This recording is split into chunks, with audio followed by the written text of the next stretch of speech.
Good afternoon. Today we are going to be doing a debate for a humanistic service provision. We are going to be having Sydney, Pauline, Kelly, Danielle, and Rachel discussing. We are all master level students at Ball State University in SPCE 619, Section 830. We will be discussing the introduction to ethics and ethical decision making, and pros and cons for the topics multiple relationship, compassionate care, gift giving. We will have a question and answer section and a wrap up.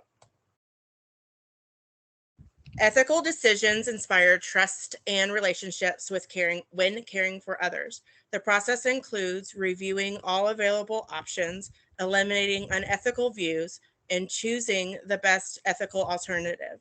We should be looking at the short-term versus long-term goals when making decisions. Having a method for making ethical decisions is important. Show here are two different types of decision-making models. The one on the left is for simple decisions, and the one on the right is for complex decisions. With multiple relationships can happen when we are in a therapeutic and non-therapeutic relationship with clients and stakeholders. This clip shows us different types of multiple or dual relationships we may see in therapy.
Now, while most of our clients are going to be young children, some of these dual relationships can happen with their parents who are stakeholders. And this is where we need to be deliberate in our ethical decision making. So I'm going to switch over to the pros for Pauline to talk about.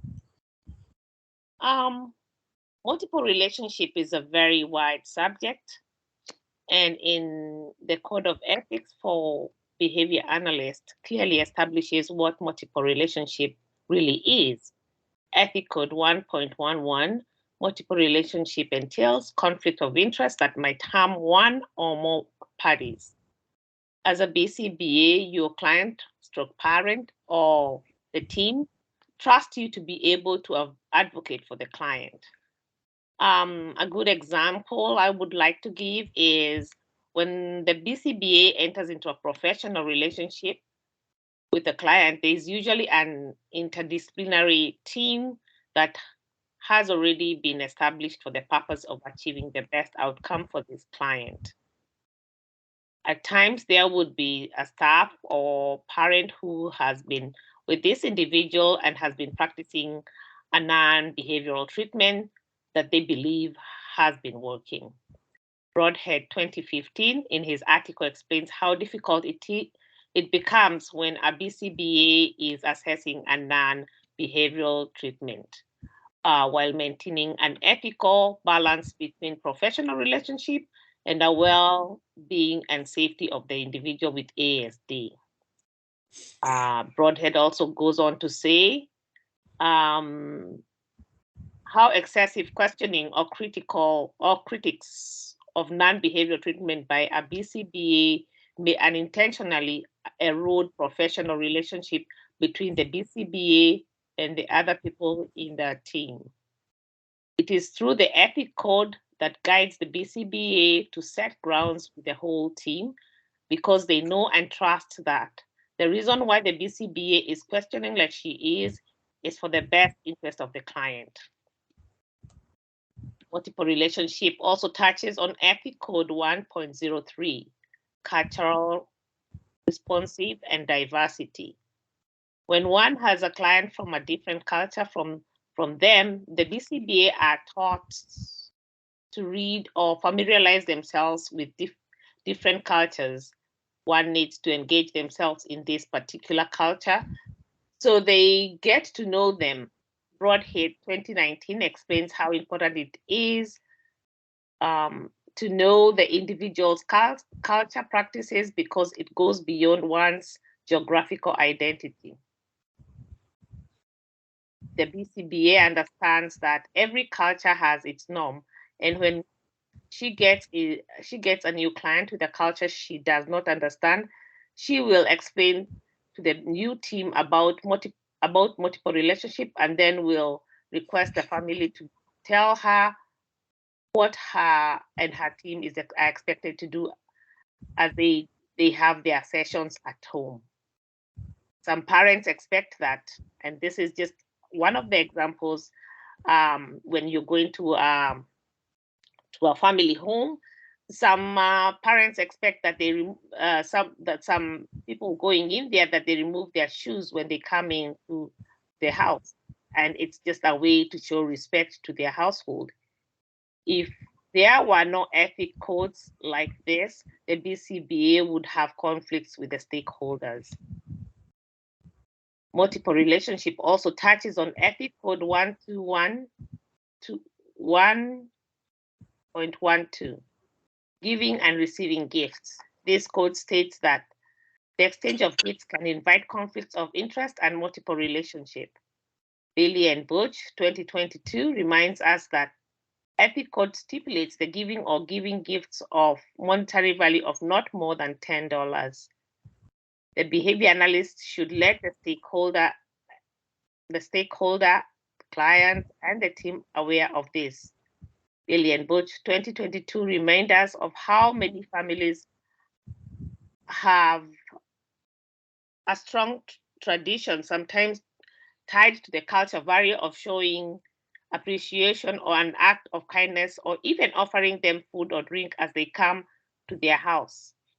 This ethic code explains very well what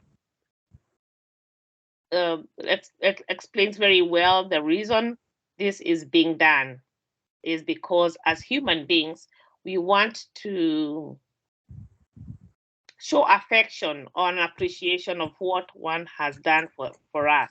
And for this reason, that's why the ethic code is there to guide us. We have seen that even organizations that work with people with disabilities have company policy that hinders staff from getting gifts, etc., because of the clients and stakeholders are easily taken advantage of.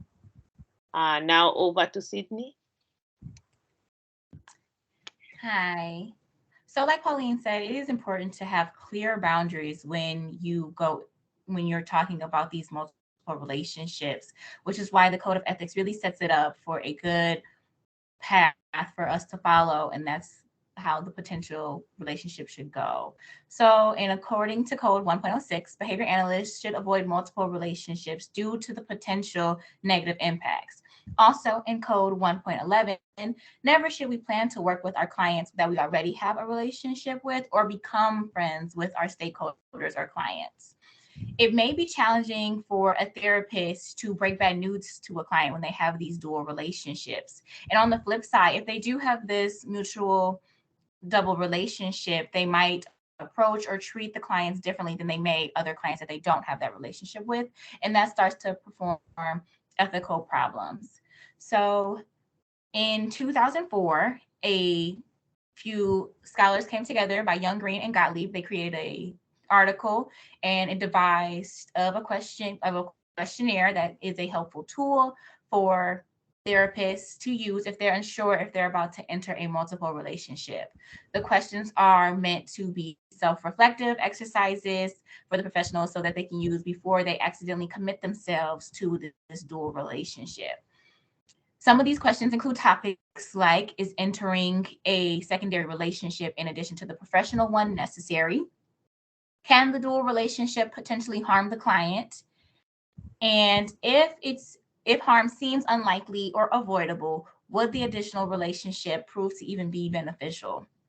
According to the Bailey and Birch article, one of the most talked about components is Code 1.06, which states that we do not take any presents or provide any gifts from clients, since this does create that multiple relationship. So now we're in creating this space for ourselves where we have these unintended consequences from the code that a behavior analyst is kind of stuck with in an ethical dilemma. So they have to decide whether they are going to respect the cultural differences, which connects to code 1.05 by accepting the gift, while also simultaneously they're violating that code in code 1.06. So even though these two things kind of contradict one another, they still is these codes are something that is beneficial for all because it protects the stakeholders and the therapists themselves. It sets these clear boundaries for us to follow when we are in these dual relationships, even culturally, for people to follow and not overlap and accidentally fall into. This also applies to social media. In Code 1.06, it states that it's not always possible to completely avoid these interactions with these clients. However, behavior analysts must take into the account the likelihood of the negative impacts and extracurricular activities may have on their work, as well as how these activities are viewed in their perception of the relationship. By interacting with clients on social media, you gain access to their personal information. As behavior analysts, this may compromise our neutrality and raise the possibility of harm or exploitation. So, for example, if a mom adds a BCBA on social media, and from her knowledge, this BCBA is competent, organized, they do their work well, and they provide the correct and effective treatment for their child. But since they do follow each other on social media, the analyst goes out one night and the mom sees that they're going out, she's drinking, she may be smoking or whatever, and these posts get posted online. Now the mom has this compromised vision of the therapist, and she may not trust her anymore. It destroys the relationship, and it's all because we have this dual relationship going with one another when they should have been separate in the first place. So behavior analysts must be aware that the information that are on their private accounts are actually quite public. And unless they take the specific steps to assure the privacy of their account, the information is open to be perceived by others in a whole different variety of ways. So if the analyst finds themselves in a potential harmful multiple relationship, they need to take the steps to resolve it in due regard of the interests of the affected person and in compliance with the Code of Ethic guidelines. Back to you, Kelly. Thank you both, Pauline and Sydney, for your views on multiple relationships. Next, we will be talking about compassionate care. Webster defines compassion as sympathetic consciousness of others' distress, together with the desire to alleviate it. How can we show compassion without over-explaining our feelings on the subject and being considered one-upping? I'm going to play a podcast from ABA Inside Track about a recent article on compassionate care, and they are talking about how it is hard to have to get compassionate care correct without having some unfavorable outcomes. Measures. So, in other words, I have the greatest job in the world because I get to see people, beginning on these lines of research that really are transformative, and I get to cheer along. And I think it's interesting, actually, well said, that you bring that up, Mary Jane, about making it concrete and operationally defining it. And I'm sure that we'll talk about that more as we go. But it reminds me of what you were saying at the beginning, Rob, about is this statement considered compassionate? Is this empathic? What is, or is this just nice? I don't really know. And I think it's still really, really difficult, really, and really complex and nuanced. And I don't think that any project that any one person or group of people could undertake would be able to tell us, this is compassion in a nutshell, or this is exactly what it looks like, because it is so nuanced. In some of the cases, in some of the healthcare literature, one of the statements that was considered to be, compassionate was essentially that, like, bringing up your own experiences, right? Like, oh, I had a car that broke down once, or, even that I think is a nice idea, but can be really challenging to execute well, right? Because it can potentially be seen as dismissive or, one-upping or a number of other things that, don't actually come across as compassionate. So I think there's still. The goals of ABA therapy is to be there for our clients and their families, but how can we do that in a sense that we are empathetic and not overcompensating for the fact that we're in this caring field?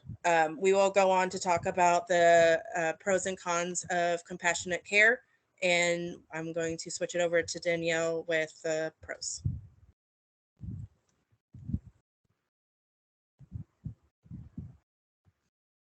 Compassionate care, as a basic definition, talks about providing both medical and emotional care for patients. When you're working with children, showing compassion is a necessity. You have to be a safe space for that child in order for them to feel comfortable around you and to have effective treatment. That's why an ABA pairing is such a big focus. Pairing has been shown to decrease maladaptive behaviors, which is one of the biggest things that we track as an RBT or as a BCBA are their maladaptive behavior. So by something as simple as pairing to decrease their maladaptive behaviors is huge. And through pairing, you are being compassionate and you are following their motivation for what's reinforcing to them. What reinforcing means to them could be being in your arms if they're younger. It could be holding your hand. And we need to take those things into consideration. We're also spending possibly 20 plus hours a week with these clients. Not having some sort of bond is going to be difficult to do. But also we still need that there in order to have that instructional control that is so important in our field. Instructional control allows us to place those demands of our clients, and it's not aversive for them. Additionally, we are teaching emotional regulation as a part of ABA therapy. And when you're regulating your emotions, one big part of that is identifying what those emotions are and being able to express that to other people. That's going to be very difficult to do without help from your therapist who is empathetic towards how you're feeling, who can define those feelings for you and help you express those to your therapist, family, other providers, or friends. Having that there is very crucial in that stage in a relationship. Additionally, we have a responsibility to our clients, as Ethical Code 3.01 says. We have to act in their best interest and we need to maximize their benefits, do no harm. That goes along with decreasing those maladaptive behaviors and finding what is reinforcing for them. Robin Drawn et al. Published an article in 2012 titled Cultural Influences on Perceptions of Health, Illness, and Disability, a review and focus on autism.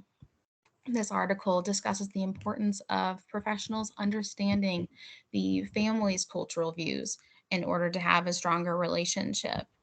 The reason that relationship is so important is because they need to feel like they are a part of the decision making in new treatments and goals for their client. A lot of times we're working with those parents of our clients and we need them to be engaged in the therapy. We need them to want to come to those parent education training sessions because therapy doesn't end when we stop working with them.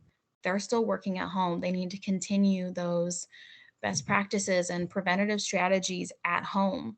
And the only way we're going to know how or what works best for them is by having that communication with the family. And you can't do that without compassion.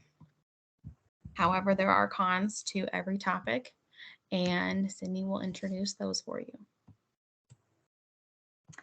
Hey there, guys. So when we're talking about compassionate care, compassion and respectful care is not optional, but the healthcare workforce is frequently seen as a much less important aspect of the care. When you look at codes 1.05 and 3.04, they are great resources to look at for compassionate care because they emphasize the significance of effective communication by stating that behavior analysts should use language that is fully understandable to the recipient of the services, and they explain assessment results using language and graphic displays of data that are reasonably understandable to the client. Also, some other codes that are helpful in this topic is codes 2.0 and 4.0 that emphasize the significance of working together with the client, family, and other key aspects of the environment when planning and implementing therapy. Now, the issue that kind of comes into place is that although these code items provide a starting point for clinicians, as a field, we kind of lack that comprehensive analysis of the collaborative skills needed to navigate and implement ABA in a human service field. So in order to promote parental or caregiver involvement and collaboration, behavior analysts must be skilled in facilitating this process. So having interpersonal interactions that are impersonal or lack of compassion are unlikely to lead to continued service. It doesn't leave the families feeling empowered, and they don't overall have a good positive experience with ABA. Though collaborations can occur in the absence of compassionate responses, it may lead to less effective of approach that doesn't prioritize the family's values. So, like I said before, we want to make sure we're using the right type of language. So the use of technical terminology is directly correlated to compassionate and collaborative care. Many of the recommendations for improving compassion and collaboration are forms of vocal and non-vocal verbal behavior. So in a series of studies examining the emotional effect of technical verbiage by Critchfield and his colleagues, they found that technical language was less preferred by the general public than everyday terms. So technical terminology has been referred to the public as harsh, abrasive, and difficult to understand. It's also something that's awkward for them to be in conversation with. The success of treatment regimens may be affected by behavior analysts who are not skilled at interacting with families in a way that foster trust, mutual respect, and a collaborative atmosphere, because of the language used by the behavior analyst does not match the common vernacular. It is possible that the families find the vocabulary that they are using very difficult for them to even understand. So like I was saying with Critchfield and his colleagues, their 2017 study found that the phrase reinforcement had an emotional connotation that was rated as neutral and average for people to understand. But another study more recently by Freeman argued that the general public could easily comprehend positive and negative reinforcement when these words were defined using everyday language such as reward or relief. Behavior analysts need to concentrate on the skill sets relevant to enhancing client to clinician interactions, as Freeman kind of emphasized in his article.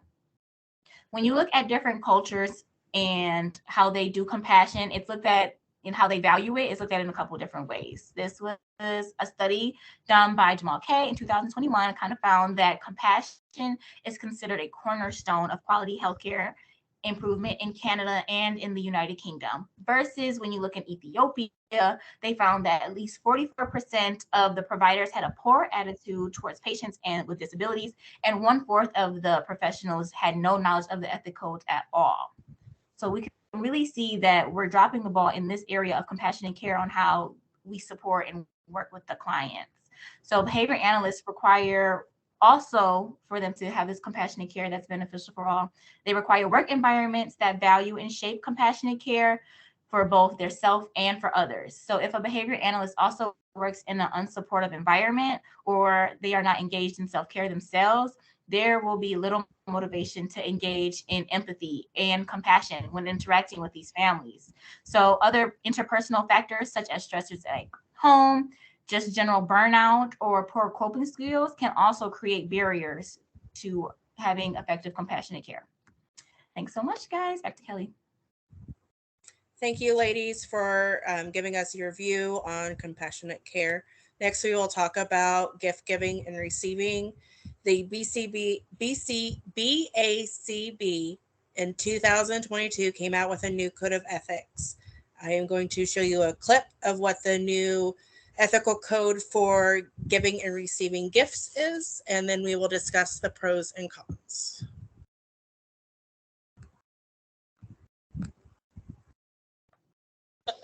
Was updated. So it's 1.12, giving and receiving gifts. So because the exchange, and this is directly from the ethics code, because the exchange of gifts can invite conflicts of interest and multiple relationships, behavior analysts do not give gifts to or accept gifts from clients, stakeholders, supervisors, or trainees with a monetary value of more than, drumroll, $10 or equivalent purchasing power in any other currency. And $10 is USD, so United States dollar. Behavior analysts make clients and stakeholders aware of this requirement at the onset of the professional relationship. A gift is acceptable if it functions as an infrequent expression of gratitude and does not result in financial benefit to the recipient. Instances of gift giving or accepting ongoing or cumulative gifts may rise to the level of a violation of this standard if the gift becomes a regularly expected source of income or value to the recipient. Like I mentioned, like this was kind of like a sigh of relief.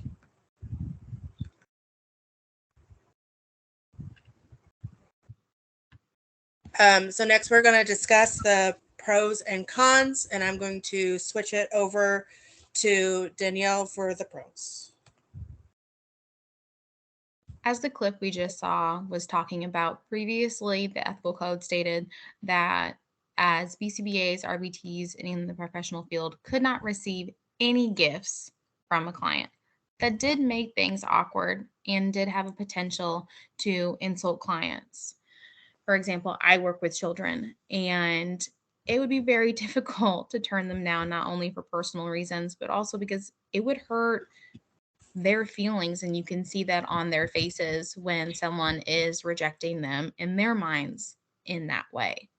However, now you can receive up to $10 in a monetary gift, and that allows for the perfect balance between maintaining a good working relationship with the client while also not causing detrimental effects. Some cultures can make a offering of food to show respect, and turning that down can therefore be disrespectful to that family. Now, in my personal experience, I do know, and they were an RBT, but I do know an RBT who was taken off of a case due to turning down a gift from the family. She was in in-home care, and the family was making dinner, and they offered her some chapati to take home. She didn't want to be disrespectful, so she accepted the food. And when she was walking outside, she threw the food away in the trash can. When her car went on her day and didn't think anything of it, but the family went outside and they saw that she had thrown the food away and immediately called and had her taken off their child service, because that was very disrespectful to them, and to her it was nothing. But that shows how important receiving those gifts can be, because you don't want to disrupt that relationship you have with the family. You have to have that mutual respect so they feel comfortable talking to you and expressing their concerns. There's behaviors going on at home. As a BCBA, you're not going to see that if you work in a school or a clinic setting. So you need the parents to be honest with you with how they're feeling and what they're seeing at home. And the best way to do that is to have strong communication and that good bond between you two. And the ethical code does, like I said, allows for that gift to be received now in order to avoid insulting them. The biggest part of the code that I think is important to note is that it should be an expression of gratitude. It shouldn't be seen as an expectation, because that can disrupt things. And I think that expression of gratitude is a perfect way to put it, and following that guideline will allow us to be respectful without our clients perceiving these gifts to be any kind of expectation or bribe. Now, here is Rachel to go over the cons of gift giving. you, Danielle, for sharing your point of view for giving and receiving gifts. As you said, the BACB Ethical Code 1.12 states that we should not be receiving or giving any gifts to clients or even stakeholders. Stakeholders are a continuation of clients. And excuse me, receiving gifts, especially any that will result in financial gain for ourselves, is a very unethical thing to do. And that's a straight line in the sand. We know right from wrong. It's definitely not acceptable to take a gift such as, it's winter time, it's cold outside, you know, the family was talking about heat and they found out that your, you know, electric bill's overdue. Obviously, if they offer to pay your electric bill, it's unethical to accept that. However, as you know, touched on a little bit, there are going to be circumstances where it's okay to accept a gift from a client, especially if not accepting the gift is going to be offensive to their family culture. As Broadhead 2019 wrote in his article talking about cultural expectations, if you do not pay attention to a family's culture, then you can be offending them. Like you said about a family that offered somebody dinner. I thought that was great. They accepted them dinner, but the fact that they accepted that and then threw it in their garbage can be very offensive. And there's examples like that that can lead to contentiousness with the family. And if the family then decides that we no longer want your services, the person that is not getting the most out of that experience is the client. You're hurting the client by not following that ethical guideline of accepting the gift because of family culture. Code 3.01 responsibility of clients says that we have a goal to act on our client's best interest and do no harm. So if we're in a situation where a family's offering us, maybe they even got takeout and they got a meal, we're not going to ask them if the meal costs less than $10 or more than $10. That can be very disrespectful at that point in time. So if your decision is not take the food because I'm not allowed to accept a gift, or accept the food and I'm violating this code, it's better off to accept the gift and take it home. You're not taking it because you can't afford dinner that night. You're just accepting it because it's the right thing to do based on not offending the family and not interrupting the services for the family. Another reason you might want to accept gift is it might be a very emotional time for the family. The family's stressed out. Maybe they just find out that their child has autism. Maybe there's a divorce happening in the home. Maybe there's a death in the family. Any of those factors could affect the family, and the family is feeling very upset, very emotional. And as my colleagues touched on, compassionate care is very important and it should be taken above many other things. So if they're offering you some food that they got from catering or some Starbucks that they ordered, again, you're not going to ask them, oh, I'm sorry, I'm only allowed to accept, you know, gifts under $10. I can't accept this, you know, coffee or these delicious baked goods at this time.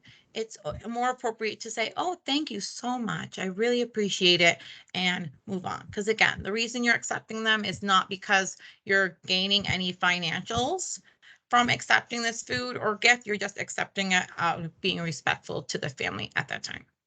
Thank you. Thank you, Danielle and Rachel, for discussing both sides to this ethical dilemma. Next, we are going to take time to do a short question and answer session. Okay, so the first question is, what is a BCBA's ethical responsibility regarding this topic? Who would like to answer?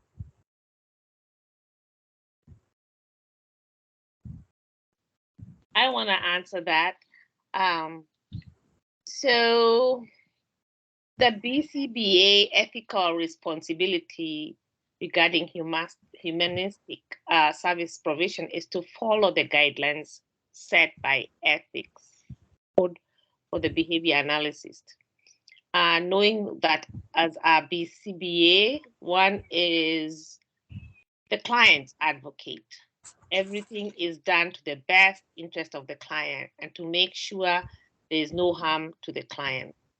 Sellers and her colleagues on their article express that supervisory practices not only impacts the supervisee and consumer, but also have implication for the field of behavior analysis and for the future BCBAs and consumers. So we should start practicing now as students, learning from the BCBAs how to take ethical responsibility, so we can also teach our supervisee when we become BCBA. Thank you for answering that question, Pauline. I think you made some really good points. So we're going to move on to the second question. How have recent world events impacted your thoughts on this topic? Who would like to answer? I can answer that question. As we all know, 2 years ago in March 2022, the pandemic happened and COVID hit. That was something very unexpected for so many of us. It hit us personally as well as professionally. With the shutdown, I'm a school teacher, so our schools shut down. The students were no longer able to come in session. They had to stay at home with their families, and teaching services were delivered remotely. The same thing happened in clinics. All clinics had to be shut down. Students and clients were not able to come into the clinic and get face-to-face services. They had to now go home and wait for services. And unfortunately, that added to an interruption of services to all families. So with COVID happening and families being at home and still needing services, things kind of had to pivot. People had to figure out what they're going to do now. And I think that's where the explosion of telepractice came into view. But as we know, with telepractice is not the same thing as working with the client face to face. So not only did practitioners, but also the families have to kind of figure out, okay, how does that look like? What do services look like for me? Now, instead of a practitioner coming into the home, the family is trying to get the child to sit in front of a screen. And we all know how hard that is. It's even hard for us, to sit in front of a screen, still improper for a short period of time, taking into consideration a child has autism or any other disabilities. That definitely impacted families and practitioners all around the globe.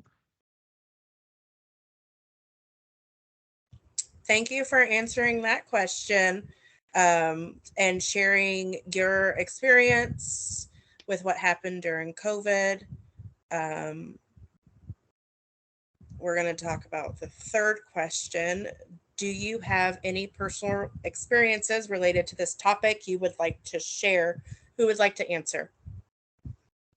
I think I want to answer that question, and more to it about the like the ethic code 1.12, the gift giving. Just recently, I had an experience that I would like to share with all of you. I am program manager, and so there's a daughter that has ASD that is one of the clients of where I am, and the stakeholder is I don't know a better way of putting it, but very well to do.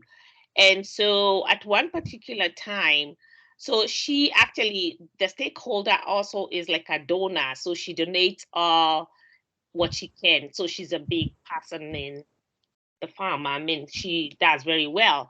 And so this particular time, uh, she has already donated the house that her daughter lives to this organization. And so in the daughter's bedroom, there's this large 60-inch TV that was not kind of, it just stopped working. And so this stakeholder decides, I'm going to replace this TV without even thinking about, reporting to the upper reps, and so tells the house lead. So the house lead has already told this stakeholder that the TV isn't working, and the house lead calls me and tells me, "Oh, On a certain day, I'm gonna be, it's my off day. I'll be coming to take the TV. So I wanted to find out what's going on. Why are you coming on your off day? And the house lead tells me that the client's TV is not working, and so she had been asked by the stakeholder to just move it, take it away. You can have it, and then I'm gonna replace it. Um, and so I told her to just hold on and until I find out what's going on. And so I said I was gonna call a technician over to the site, and so the technician went there, and just to realize it was just a cable. There was just a loose cable that wasn't connecting well. So that's why the TV wasn't working. I want to talk on this because the house did not have an idea, like, oh, I was just given. So, but the company policy states very well that you're not supposed to get gifts from any person. And we're talking about TV that is almost like $600. So I want to state and say how important it is for this ethic code that we have that guides us as to the amount of money that we can be given as a gift. Thank you very much. Did anybody else want to answer the personal experiences? I just want to have a quick add as far as personal experiences related to multiple relationships, like my colleagues touch on. Sometimes with social media, the students in my classroom, their families will try to reach out to me on Facebook and try to friend me on Facebook. But again, I make sure to keep that line in the sand, like, professional versus social, and I never friend anyone on social media, but attempts have been made. Thank you, Sydney and Rachel, for sharing your guys' experience. I've really appreciated your guys' thoughts on all these topics. Today we went through pros and cons of multiple relationships, compassionate care, and gift giving and receiving. The thing to remember is that we should be following the BACB ethical code. As we've noticed when we were discussing multiple relationships and gift giving, some people can consider these ethical codes a strict guideline, and some people want to consider them more of a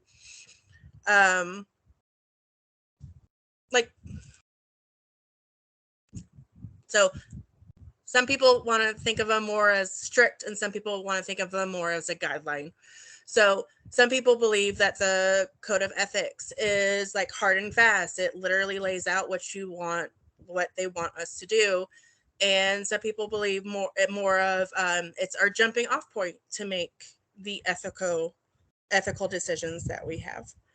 When we are making these ethical decisions, we need to remember to be culturally responsive. And then to take into consideration extenuating circumstances, and also what the short-term and long-term objectives are. Is it in the best interest short-term to follow these guidelines to a T, but in the future, is it going to harm our relationship? And then these gray areas with the ethical decision-making workflow, that's kind of where the ethical decision-making flow chart that I showed you at the beginning can help you. If you're struggling to think through it on your own, you can work through like a flow chart in order to do these decisions, because there is a lot of gray area when it comes to this, because you got to think about like what you're comfortable with, what your clinic or employer prefers, what the state prefers, the cultural aspects, and then the ethical code. So it's not always black and white on how to make these decisions. I want to thank everybody for following along today, and I hope this was very educational for you.